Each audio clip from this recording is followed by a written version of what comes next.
Bonjour, coucou Eric, comment tu vas? Je vais très bien, et toi? Ça va aussi, super, merci beaucoup. Comme d'habitude, je suis très contente d'animer cette Green Interview. Bonjour à tous et à toutes et bienvenue dans l'édition 10 de la Green Interview.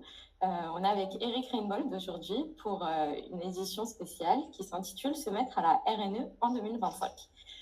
Pour rappel, la Green Interview est le média qui interroge les acteurs et actrices du numérique responsable. Le but est d'apporter plus de visibilité à leur expertise dans le domaine et de partager des bonnes pratiques. Cet événement est organisé par GoMind, qui n'est ni une ESN, ni une start-up, ni un cabinet de recrutement. Que sommes-nous donc? Eh bien, une société de conseil en innovation qui a pour vision de développer des applications plus respectueuses de l'environnement, plus performantes et plus accessibles. 30 minutes ne suffiront pas à faire le tour de la RNE. Alors, dans cet échange, on va l'aborder selon trois thèmes qui sont la performance, l'accessibilité et la cybersécurité. On fera ensuite un zoom sur les premiers pas et quelques outils à connaître pour aller dans ce sens-là. Sans plus attendre, je te laisse la parole, Eric. Qui es-tu et quel est ton métier? Alors aujourd'hui, je suis référent numérique responsable donc au sein de Goman, mais également pour tous nos clients. J'interviens aujourd'hui à deux niveaux, c'est-à-dire auprès des CTO pour la partie acculturation, les formations sous forme de bootcamp, tout ce qui est le conseil et l'audit sur le numérique responsable et l'accessibilité. Et on est aussi également en mesure de mettre à la disposition des développeurs et des développeuses en immersion chez nos clients. Le deuxième axe, c'est d'accéder les directions RSE, des directions générales, etc., pour mettre en place une stratégie numérique responsable RNE complète sous forme de copilotage. Alors, comment je suis un peu arrivé, je dirais, sur ce sujet-là? Ça date il y a à peu près un peu plus de 2 ans. Avant, j'étais directeur et engagement manager dans des grosses ESN traditionnelles, je dis aujourd'hui. Et je suis aussi passé par le métier du coaching. Et là, j'ai rencontré les entreprises en transition, les entreprises à mission. Et c'est là que j'ai découvert le gros impact du numérique en termes environnemental. Et c'est là que j'ai décidé, je dirais, de mixer mes trois activités en une seule pour devenir référent numérique responsable. Ok, merci pour ta présentation, Eric. Je ne me lasse pas de ton histoire. Je vais te poser la même question que je pose à tous les speakers sur ce format-là. Qu'est-ce que le numérique responsable pour toi? Alors le numérique responsable, tout le monde y met un peu sa définition, etc. sur ce sujet-là. C'est jamais très clair, donc je vais être le plus complet possible et pour être concis. Donc le numérique responsable, c'est vraiment une démarche globale qui est là pour réduire l'empreinte environnementale et économique et sociale des services numériques et de l'ensemble des équipements. On n'est pas que sur de la sobriété, sur de la technique, etc. Donc ça inclut aussi des thématiques comme l'éthique, la citoyenneté, tout ce qui est accessibilité, diversité, respect humain, santé mentale, sobriété bien sûr, et aussi la souveraineté. Et ce qu'on oublie souvent, c'est la cybersécurité qui rentre aussi dans ce cadre-là. Et le dernier thème qui est récemment venu nous embêter, qui est l'IA générative. Donc ça ressemble tout ça. Et le numérique responsable, ça regroupe ce qu'on appelle la Green IT et l'IT for Green. Donc c'est deux sujets différents, mais qui se recoupent là-dedans. La première, la Green IT, c'est la responsabilité numérique des entreprises. C'est de celle-là qu'on va parler, c'est-à-dire rendre nos services efficaces vis-à-vis de l'impact environnemental. Et l'IT for Green, c'est utiliser des outils informatiques pour être plus efficace dans l'amélioration des outils et de tout ce qu'on peut faire vis-à-vis de l'environnement. Donc on est vraiment sur deux sujets complètement différents et chacun de ces thèmes a encore des sous-thèmes. Là, on ne va pas rentrer dans le détail. Et donc aujourd'hui, principalement, ce qu'il faut faire et ce qu'il faut toujours se poser comme question quand on met en place un service numérique, c'est vraiment la base, c'est les fameux 3P, c'est-à-dire qu'il faut toujours se poser la question en amont, vraiment en amont du projet, est-ce que ça va être bon pour la planète, est-ce que ça va être bon pour les personnes, et est-ce que ça va nous permettre d'être prospères au niveau de l'entreprise. Parce qu'il ne faut pas oublier qu'on est des entreprises, donc il faut une certaine prospérité. Je ne rentrerai pas dans tous les autres chiffres dont vous entendez toujours parler à droite et à gauche, vu qu'on a... Normalement, je pense qu'on va vous afficher un petit logo à un moment donné par rapport à un e-book où tout est référencé dedans. Oui, effectivement, on a fait Adèle qui a fait un e-book à ce sujet-là. Donc, ce sera affiché. Vous avez accès pendant toute la Green Interview à différentes slides, différentes ressources aussi en temps réel. Donc, n'hésitez pas à scanner les QR codes. C'était une définition très complète. Eric, j'adore poser cette question parce que chacun est sensible à différents enjeux en fin de compte. Donc, c'est intéressant aussi de voir ce qui parle un petit peu à chacun. Rentrons maintenant dans le vif de notre sujet. Que faut-il savoir de la responsabilité numérique des entreprises? Alors déjà, je vais commencer par rassurer tout le monde, parce que c'est toujours une inquiétude qu'on a au départ. Quand on parle de numérique responsable, on n'est pas là pour vous dire d'arrêter de faire du numérique, parce qu'on serait quand même sacrément tous embêtés aujourd'hui. Mais faisons mieux avec moins et faisons ce qui est utile et utilisable. Parce que aujourd'hui, 45% de ce qu'on développe n'est jamais utilisé, 25% des fonctionnalités servent très rarement. Donc en gros, on se retrouve avec 30% d'utilisables. Donc faisons ce qui est utilisable. C'est ça notre but. C'est pas de réduire des fonctionnalités pour les réduire. Donc ce qui se passe aussi autour de numérique responsable, pourquoi on en parle beaucoup plus aujourd'hui, c'est que ça fait l'objet d'une loi, la loi Rennes, effectivement, c'est la réduction de l'empreinte environnementale du numérique et qui a donné lieu à la création d'un premier référentiel français qui est la RGESN, qui compte 89 critères à respecter, effectivement, dans le cadre de cette loi. Alors moi, je préfère utiliser, je le dis toujours, le GR 491. Vous aurez des liens par rapport à ces référentiels-là. Et il y aura aussi une REX qui vous sera fait à la fin, donc vous n'avez pas le temps de tout noter. Pourquoi le GR 491? Parce qu'il est beaucoup plus complet. Il y a 516 règles, donc on va beaucoup plus loin. Mais juste pour vous donner un aperçu, le numérique responsable dans l'entreprise, ça commence au début par un audit de maturité. Effectivement, par un audit de maturité. Donc voilà, on vous affiche juste une slide parce qu'on ne va pas pouvoir les faire défiler dans l'audit, dans l'outil même. Donc, en quoi ça consiste cet audit de maturité au départ? On ne va pas parler, comme je l'ai dit avant, que de numérique et sobriété. Ça commence par la stratégie et la gouvernance de l'entreprise. Le deuxième onglet de cet outil, c'est la mesure, parce que ce qu'on ne mesure pas, on ne le fait pas et on ne peut pas le contrôler. Il y a la partie achat, parce que le matériel, ça représente quand même 80%, je dirais, de l'impact de l'environnement carbone. Donc l'achat, le reconditionnement, tout ça, c'est très important. La transformation numérique, je vais vous en parler un peu plus, c'est vraiment là que ça nous intéresse sur notre sujet. Et le point aussi qui est important là-dedans, c'est comment on va gérer les déchets électroniques, parce qu'il y a toute une réglementation là-dessus. La sixième partie, c'est tout ce qui est sensibilisation et formation des personnes. Je vois les premières questions qui commencent effectivement à défiler. Je prendrai ces questions-là à la fin, Henri, voilà, dans la partie questions, parce que c'est un peu long pour répondre là directement. Alors je tutoie Henri parce qu'on se connaît. Pour revenir, je dirais, sur la partie transformation numérique qu'on voit, le type de questions sont par exemple aujourd'hui, avez-vous des pratiques de conception numérique responsable dans votre entreprise? Et derrière, c'est noté de 0 à 4. Vous avez des explications sur chaque sujet. Est-ce que vous l'avez mis en place? Quel est votre niveau de maturité dessus? Et puis, ça vous donne une note globale derrière. Si vous utilisez des référentiels, lesquels, jusqu'à quel niveau, si vous travaillez aussi sur le temps passé par les employés, les usagers sur vos services numériques, parce que l'idée aussi quand on fait du numérique responsable, c'est faire des applications où les gens passent le moins de temps possible dessus pour retrouver leurs informations. Donc voilà un peu sur le type d'outils où on travaille. Je vais avoir pas beaucoup plus de temps pour rentrer là dans le détail. Pour parler performance aussi des outils, je dirais aujourd'hui, alors comme je disais, ça ne se joue pas que sur le coding, c'est vraiment dès le départ, donc ça change complètement les impacts d'un projet aujourd'hui, c'est-à-dire que sur un projet numérique responsable, on passe 60% de son temps sur l'étude préalable et sur les fonctionnalités qu'on va mettre en place, parce que c'est ce qui est le plus important. Et là, sur ce travail-là, on inclut vraiment tout le monde, fonctionnel, architecte, les devs, les QA, et le plus important, les utilisateurs dès le départ.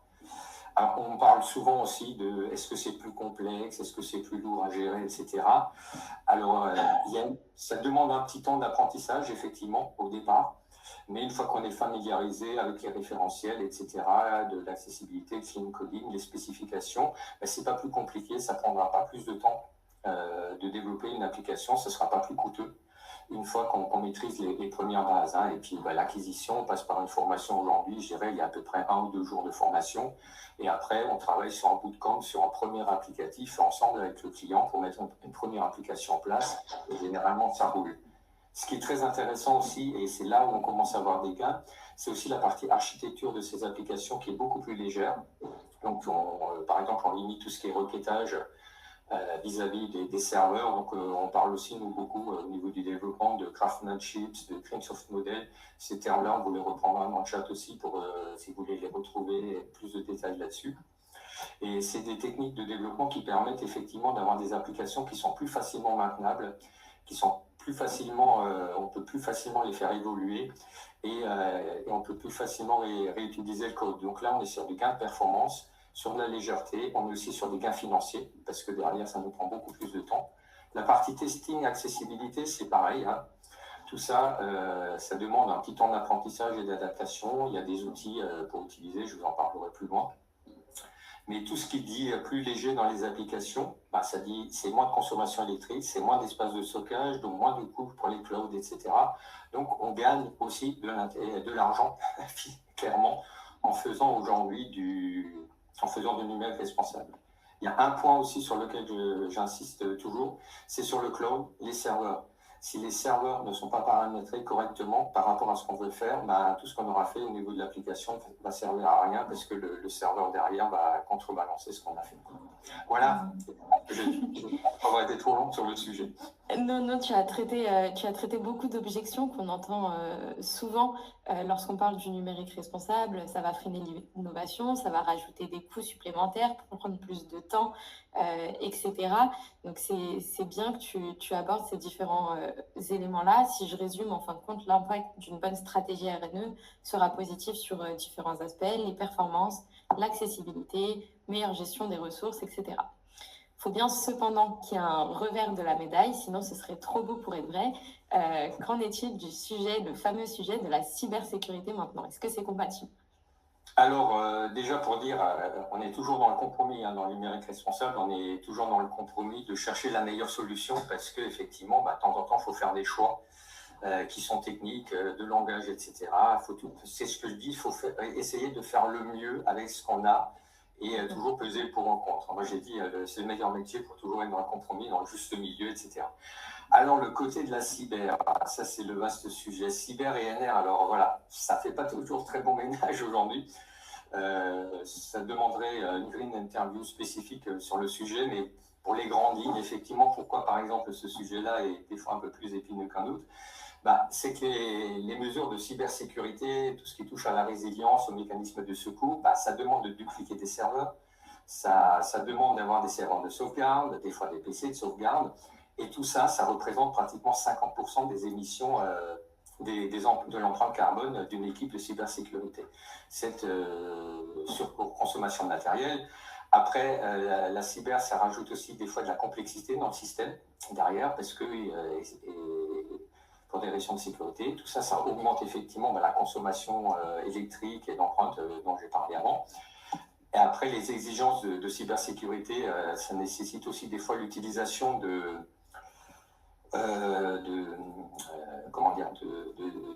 d'applications spécifiques pour assurer ce suivi. Et ça aussi, ça touche dessus, quoi. Et donc, au niveau des services SSI, des fois, ils sont un peu réticents à réduire l'impact carbone, et c'est parce que ça peut augmenter les risques de sécurité.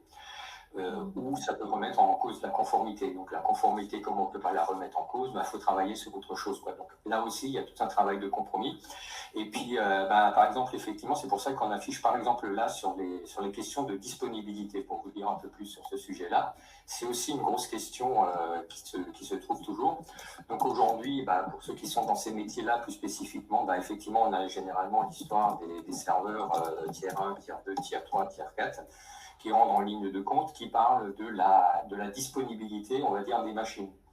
Alors, une question qui peut toujours se poser, effectivement, moi, je dis toujours aux gens, est-ce que votre site Internet, est-ce que ce service-là, est-ce que l'entreprise dépend la vie de l'entreprise dépend de ce service, de ce site Internet, etc. Si ça dépend, si la vie de l'entreprise en dépend, il faut effectivement aller au plus haut possible. Si ce n'est pas le cas, descendons dans l'échelle. Typiquement, par exemple, on a des fois l'impression que c'est démesuré.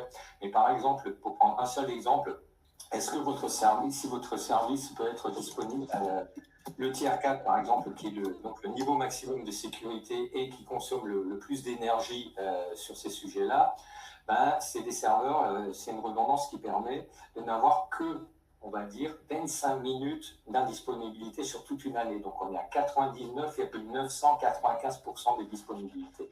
Est-ce que c'est obligatoire ou est-ce qu'on peut se permettre 1,6 heures où on est à 99,982%?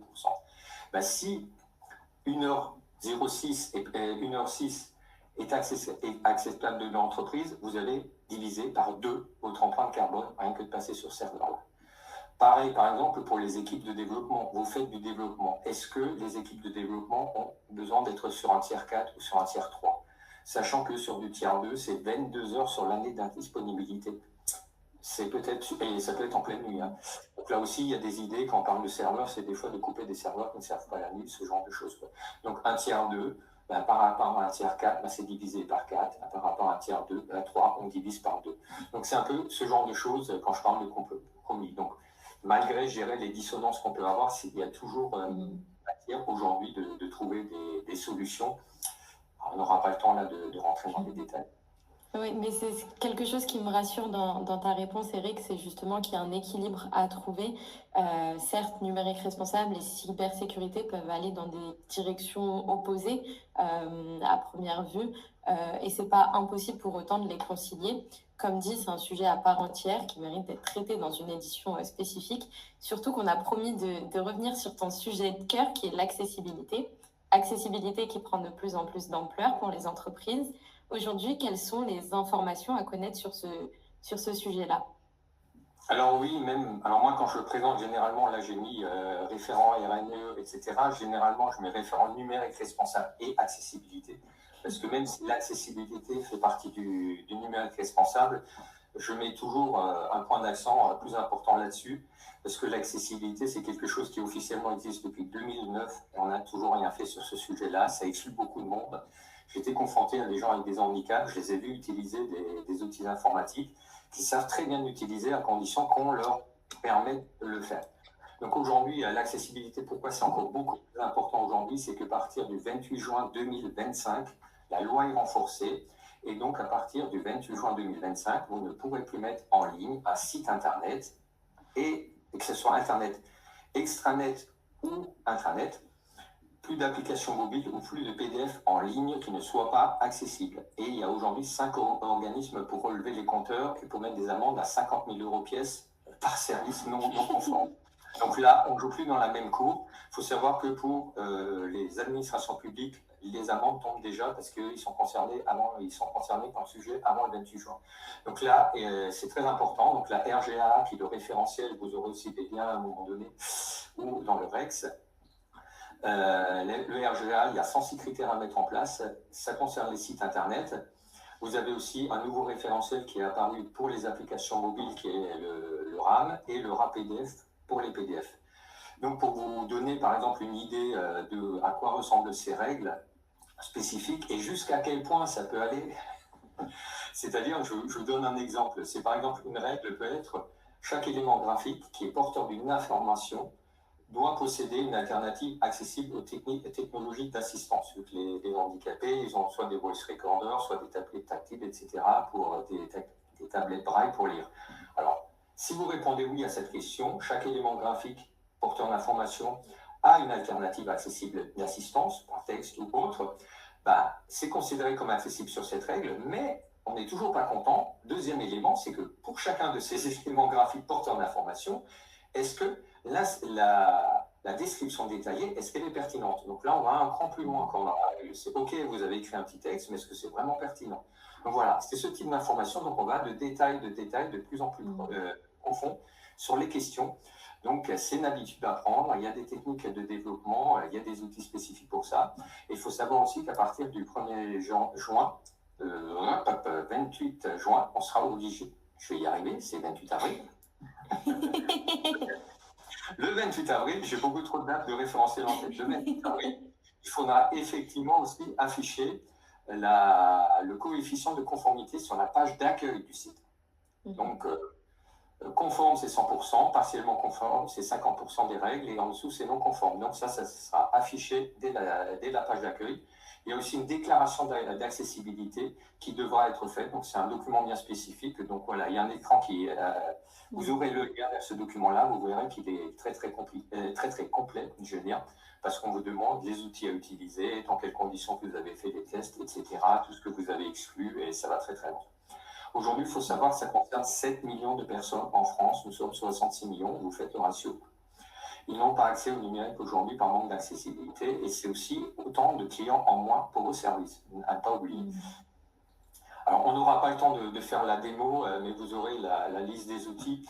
Mais je vous dirais simplement, après cette présentation, allez juste sur n'importe quel site internet et naviguez uniquement avec les touches du clavier. Uniquement avec les touches du clavier. Pas de souris, allez-y et vous verrez ce que ça donne.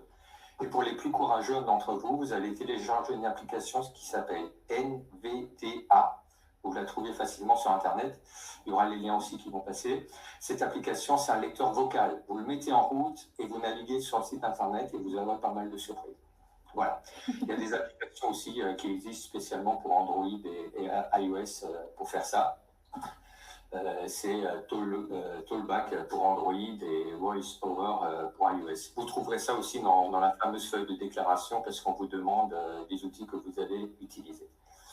Donc voilà un peu pour l'accessibilité, il y a beaucoup de choses à faire et puis c'est le sujet phare pour 2025, étant donné que voilà, conformité à partir du 28 juin 2025, donc c'est très proche, c'est demain, surtout si vous avez beaucoup d'applicatifs.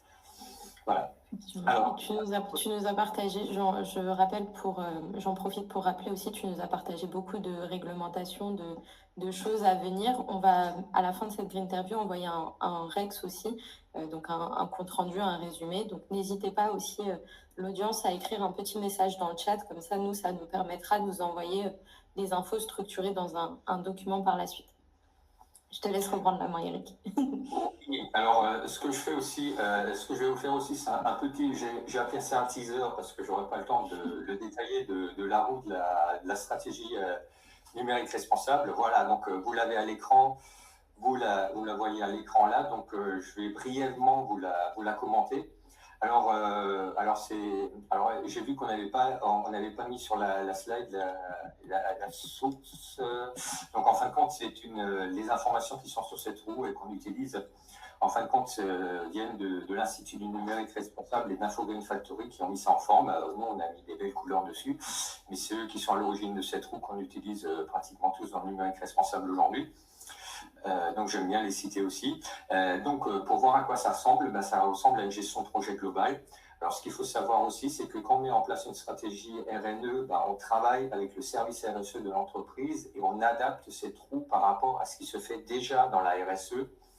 Et en fin de compte, la RNE sera, on va dire, qu'une brique, pour dire ça comme ça, de la RSE. Ça s'intègre complètement dedans. C'est aussi pour ne pas faire de doublons et faire le double travail. C'est toujours un peu ça. Donc le premier point qu'on veut mettre en place une RSE, c'est le plus important, c'est il faut convaincre les décideurs. C'est pour ça que je disais que quand on met une stratégie en place, on est au niveau de la direction RSE, au niveau de la direction générale de l'entreprise, parce que c'est la direction générale de l'entreprise qui doit être sponsor de l'opération. Quand je dis sponsor, c'est parce qu'il faut un budget dédié pour démarrer. On va gagner de l'argent, mais il faut en investir un peu au début. C'est toujours un peu le cas dans une entreprise. Après, on est sur toute une page de participation, sur toute une partie de pilotage de l'entreprise. Vous aurez cette roue aussi dans le Rex, donc pas la peine de tout noter. Donc on est sur on peut me remettre la roue, s'il vous plaît? Petit souci technique. Donc voilà, le pilotage pour que les gens puissent les voir. Donc il y a toute la partie pilotage du projet et c'est pilotage de projet standard. Alors ces briques-là, elles ne se font pas l'une après l'autre, elles se font toutes ensemble. Hein. C'est du parallèle et c'est du circulaire parce qu'on tourne toujours sur une amélioration continue. Donc tout part par un premier audit, donc un audit de maturité.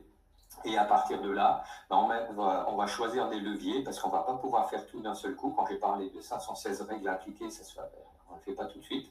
Donc il y a un premier lot qui rentre dans donc on choisit des leviers d'action. À partir de ces leviers d'action, on va mettre en place une feuille de route avec un plan d'action et à partir de ces premiers points, on va pouvoir mettre en place une stratégie numérique responsable qui va englober toute l'entreprise et qui va être validée au niveau de la direction. Et c'est aussi à partir de là qu'on pourra communiquer. Donc après, il y a toute une planification projet standard. Et une partie importante aussi, c'est l'acculturation et la formation. L'acculturation se fait avant la mise en place de la stratégie et se fait tout au long avec, au fur et à mesure, qu'on intègre des personnes. Et toute la partie formation qui concerne là, plus les parties, on va dire, de développement. Les ingénieurs de développement, les fonctionnels, les chefs de projet, etc., les testeurs, les utilisateurs, pour qu'ils sachent pourquoi on leur demande des choses.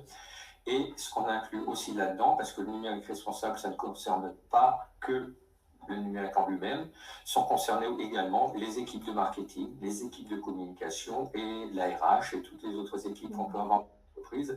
Dans la mesure, si on fait un beau site, une belle application et que le service de com derrière nous met des vidéos à tirer la vidéo dans tous les sens, en 4K sur le site avec des beaux sliders dans tous les sens, etc., en une semaine, ils auront cassé tout ce qu'on a fait. Le marketing, c'est pareil. Il y a le marketing responsable, la communication responsable, la RH responsable. Donc, il y a tous ces sujets-là traités aussi. Après, le gros du travail, c'est la phase de mise en œuvre. Là, on est sur de l'itératif tout le temps. Généralement, ce qu'on fait, c'est qu'on prend 3-4 leviers. Après ces 3-4 leviers, on prend 2-3 points dans ces leviers-là, on les met dans la bassine, on commence à les travailler et chaque fois qu'un sujet est traité, on en fait rentrer un autre. Après, on a de la capitalisation, de l'animation d'équipe, etc., comme sur tous les autres sujets. Je ne vais pas être sur ce sujet-là. Et comme dit, la démarche est itérative, petit à petit, pôle par pôle, sur un accompagnement en fin de compte de A à Z qui concerne toutes les équipes, parce que comme tu l'as très bien dit, ce serait dommage de mettre des efforts dans un sens et que ce soit un petit peu entravé par d'autres actions qui ne sont pas si responsables que ça. Cette roue, elle est aussi utilisée dans le service de copilotage RNE proposé par GoMind depuis ton arrivée, Eric, dans l'entreprise, pour proposer justement un accompagnement personnalisé, adapté aux besoins et aux enjeux de chaque entreprise, afin de s'assurer que les efforts s'inscrivent dans la durée. Un formulaire sera envoyé pour celles et ceux qui souhaitent justement bénéficier de cet accompagnement personnalisé. En attendant d'avoir cet accompagnement, justement, Eric, est-ce que tu peux nous partager les premières actions à mettre en place ? Les tout premiers pas, j'irai pour entrer sur le sujet. Le premier pas, c'est l'acculturation des parties prenantes. Et parce que tout simplement, donc toutes les parties prenantes en interne, parce que tout simplement, tout le monde doit savoir de quoi on parle et de pourquoi on fait les choses. Si on demande aux personnes, parce que rien que de parler des équipements à un moment donné, quand on commence à faire l'inventaire et quand on commence à décider de se dire il y a certains métiers qui n'ont pas besoin de 2 écrans, un seul suffira, il faut expliquer à la personne pourquoi on le fait. Et généralement, quand on sait pourquoi on le fait, ça passe mieux. Après, la deuxième phase, c'est le pré-audit de maturité, c'est de savoir où l'on part. Alors, je n'ai jamais trouvé une entreprise aujourd'hui qui part de zéro. Il y a toujours des choses qui sont déjà faites et très bien faites. Il faut juste s'en rendre compte et les mettre dedans. Pré-audit est important. Le maximum que j'ai trouvé dans une entreprise, c'est 70% de conformité, alors qu'ils pensaient ne rien avoir fait. Après, c'est l'optimisation de l'usage des équipements, parce que c'est 80% de l'impact environnemental. Et après, il y a aussi quelques outils, comme je disais, je les ai évoqués rapidement avant, et vous les aurez ici dans le Rex. Il y a quelques outils aussi pour les développeurs qui sont faciles d'accès dans un premier temps, pour regarder très facilement aussi l'état de votre site internet, par exemple. Donc moi, aujourd'hui, j'utilise pour ça, dans le cadre où c'est un simple site internet, un simple site web en cours de développement, c'est castor.green, qui vous permet de voir la conformité de votre site internet. S'il est hébergé chez un hébergeur web, en plus, l'avantage, c'est qu'il vous donne une liste détaillée de tous les points du RGSN, du GR491 et du RGA qui ne sont pas conformes. Vous avez des liens pour les développeurs, ils cliquent sur le lien, ils voient la non-conformité et ils savent comment la corriger derrière. Vous avez d'autres outils pour les développeurs, alors ça parlera plus aux opérations techniques si on en a en ligne aujourd'hui. C'est la fameuse touche PF12 sous Chrome ou Firefox sur les PC et sur les Mac pour pouvoir avoir des outils effectivement qui leur permettent de développer facilement et de repérer les premiers points. Il y a aussi Lighthouse que certains connaissent pour la performance, etc. sous Chrome. Alors ça, c'est des outils assez simples d'accès. Alors pour les Mac, on m'a toujours dit que Mac était simple pour les utilisateurs, mais je pense pour les développeurs, ils n'y ont pas pensé.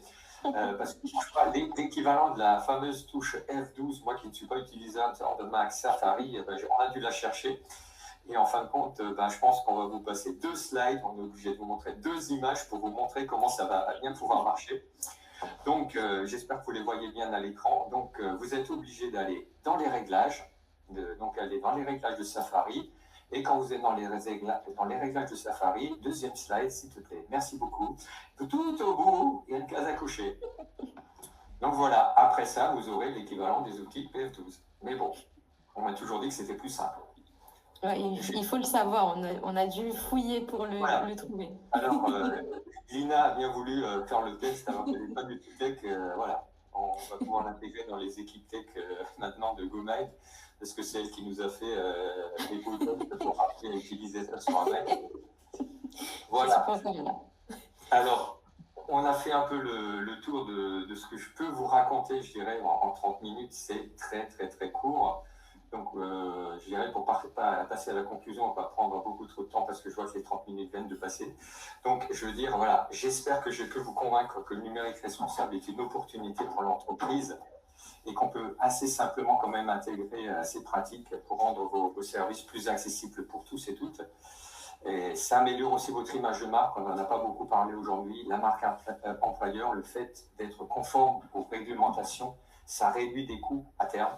Clairement, ça joue aussi sur l'innovation et sur la préservation de notre écosystème. C'est ça qui est important. Je vais vous rappeler, vous l'aurez aussi dans le Rex, vraiment les opportunités que j'ai pu évoquer tout au long, je dirais, de cette présentation. C'est l'architecture plus légère, meilleure maintenabilité des services numériques, ça facilite l'évolution et la réutilisation du code.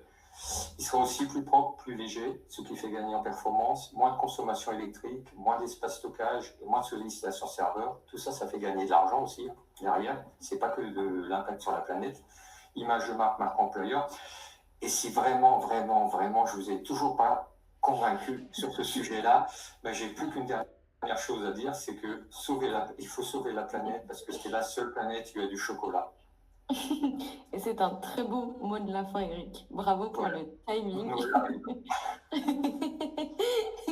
Merci pour ce rappel des avantages, des opportunités de la stratégie RNE. Ce que je propose maintenant, c'est qu'on reprenne les questions qui ont été posées lors de notre échange, parce qu'il y en a eu quelques-uns. Je pense à Henri notamment, si on peut les voir s'afficher.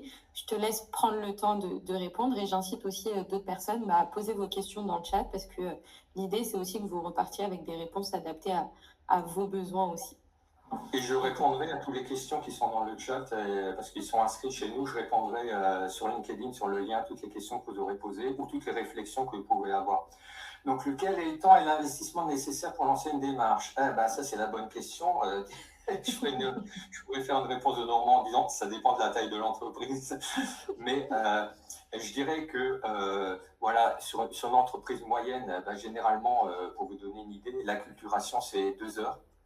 C'est une séance de 2 heures qu'on fait. On a une version spéciale pour les fonctionnels et la direction, on va dire, parce qu'ils n'ont pas le même type d'information, besoin d'information. Et c'est 2 heures pour les techs. Donc ça, c'est pour l'investissement de départ. Après, une formation, si on doit faire de la formation linéaire, mais c'est pas trop mon truc. Moi, je suis plutôt sur des bootcamps, sur un vrai projet. La formation au numérique responsable, c'est à l'éco-conception, c'est 2 heures. Après, 2 jours, pardon. Bon, 2 heures. C'est 2 jours généralement. Après, quand on part sur un bootcamp, c'est la durée du projet. Et après, un accompagnement sur une stratégie responsable numérique, je dirais, sur une entreprise, entre 500 000 personnes pour avoir une idée à peu près. Généralement, j'interviens, c'est un projet, toute une stratégie complète qu'on intègre. C'est un projet qu'on intègre entre 3 et 5 jours sur site avec des personnes. Et c'est un projet qui s'étale généralement, ça s'étale sur 12 à 18 mois, parce que on met progressivement les choses en marche, quoi. Mais après les chiffres, ça dépend vraiment du projet et ça peut se décider après l'audit de prématurité, effectivement, du numérique responsable. On avait une autre remarque d'Henri. La RNE, ça sent beaucoup de bâtons et peu de carottes, en tout cas à court terme, non? Alors, j'espère que dans ma conclusion, j'ai pu convaincre Henri que c'est pas que des bâtons. Non, le seul bâton qu'on a aujourd'hui, je dirais, c'est sur l'accessibilité. Et ils ont quand même attendu de 2009 à 2025 pour le faire. C'est-à-dire la loi est là depuis 2009. Je n'ai même pas fait le calcul entre 2009 et 2025. Mais voilà, il y a un paquet d'années où on aurait pu faire les choses. On ne l'a pas fait pendant plusieurs dizaines d'années. Maintenant, effectivement, c'est devenu obligatoire. Aujourd'hui, il n'y a pas d'amende sur la partie loi Rennes. Ça va sûrement venir parce que voilà, c'est toujours comme ça qu'on va faire avancer les gens. Donc voilà, à un moment donné, oui, le bâton arrive, mais on a eu le temps de faire des choses avant. J'espère que dans la conclusion, il y avait tous les éléments pour quand même montrer tous les points positifs. On a aussi un sous-titreur pour les textes de webinaire pour les personnes malentendantes. Donc, c'était sur la partie accessibilité quand tu parlais des outils aussi. Oui. Alors, le problème, oui, alors ça, c'est un sujet qu'on peut mettre en place. Alors aujourd'hui, pourquoi ça n'a pas été mis en place et pourquoi je l'ai enlevé aussi d'autres vidéos où on l'a fait, c'est parce que le constat que j'ai fait sur ces outils-là, c'est que effectivement la partie transcription pendant qu'on parle était mal faite. Voilà. Alors là je suis preneur, hein, parce que Marie a marqué LinkedIn User, donc la personne qui a posé cette question-là, si elle a un bon outil de streaming qui nous permet de faire de bons webinaires avec un bon sous-titreur en automatique, alors là je suis preneur parce que pour le moment j'en ai pas trouvé. Et tous ceux que j'ai testés, voilà, franchement le sous-titrage n'était pas forcément bon. Oui, c'est parfois la complexité du live justement en temps réel. On n'a pas la main mise aussi sur les sous-titrages, etc. Et souvent, il faut un regard humain derrière pour corriger les coquilles, des choses comme ça, et c'est dommage. Alors voilà, alors Adèle qui est en train d'être derrière, note le fameux lien de Stéphane effectivement dans les éléments, parce qu'effectivement il est intéressant oui aussi d'avoir les autres. On a parlé de la déclaration sur l'accessibilité, mais il y a aussi une déclaration RGESN à faire sur les sites qui va arriver, et sur tout ce qui est éco-conception. Et voilà, donc merci Stéphane. Merci. Et on a notre fameux LinkedIn user, je suis désolée, le prénom, le nom ne s'affiche pas, mais qui dit que justement, non, il n'y a pas d'outil pour le moment à te recommander. Voilà. On cherche encore. Voilà. Malheureusement, ça fait partie des nombreuses choses qui effectivement manquent aujourd'hui. Et quand on parle effectivement de personnes d'accessibilité au handicap, effectivement, il n'y a pas que les malvoyants parce qu'on pense toujours à eux dans un premier temps. Il y a la partie auditive aussi. Et c'est pour ça que je vous dis, essayez le NVDA pour l'auditif. Voilà, c'est pas triste. Et vous avez aussi des personnes, il faut le savoir, il y a des personnes qui utilisent des outils qui font marcher avec leur cils, la navigation. Il y a vraiment énormément de choses qu'on rentre et qu'on s'intéresse vraiment à ces personnes-là. Donc voilà, si on pouvait leur faciliter la vie, ce serait pas mal. Exactement. On a une ressource aussi, Castor Green, qui s'est affichée dans le chat. Tout à fait, que j'avais cité effectivement avant, donc elle sera effectivement avec le lien, elle sera dans les documents. On a peut-être les gens de Spécinov sur le chat, je sais qu'il y en avait qui étaient inscrits, est-ce qu'ils peuvent nous faire un coucou s'ils sont là? Peut-être Isabelle potentiellement, je ne sais pas si elle est chez Spécinov. Non, j'avais des gens de Spécinov qui s'étaient inscrits. C'est les personnes qui mettent généreusement à disposition effectivement Castor Green gratuitement à tout le monde. Oui, effectivement, du très beau travail de l'équipe. Eh bien, je te remercie, Eric. Je te remercie pour cette green interview. Il y a un petit message de remerciement à Stéphane, Isabelle pour les ressources aussi qui ont été partagées lors du live. Merci à tout le monde d'avoir participé aussi. J'espère que vous avez trouvé des éléments de réponse à vos questions, vos interrogations. En slide, vous pourrez trouver le lien vers la précédente édition qui était autour de l'IA. J'ai vu que Jérémy Pastouret était aussi dans le chat, donc je le salue. Et vous avez aussi accès à un formulaire si vous souhaitez justement aller plus dans le détail et être accompagné sur vos enjeux personnels, on va dire, propres à votre entreprise. Ça va être tout pour nous, pour cette édition. Encore une fois, n'oubliez pas de laisser un petit message dans le chat pour recevoir les ressources qui arriveront courant semaine prochaine. Je te remercie, Eric, pour cette interview et je dis bon appétit à tout le monde. Merci Lina pour l'animation. Avec plaisir. Bonne journée. Salut. Au revoir.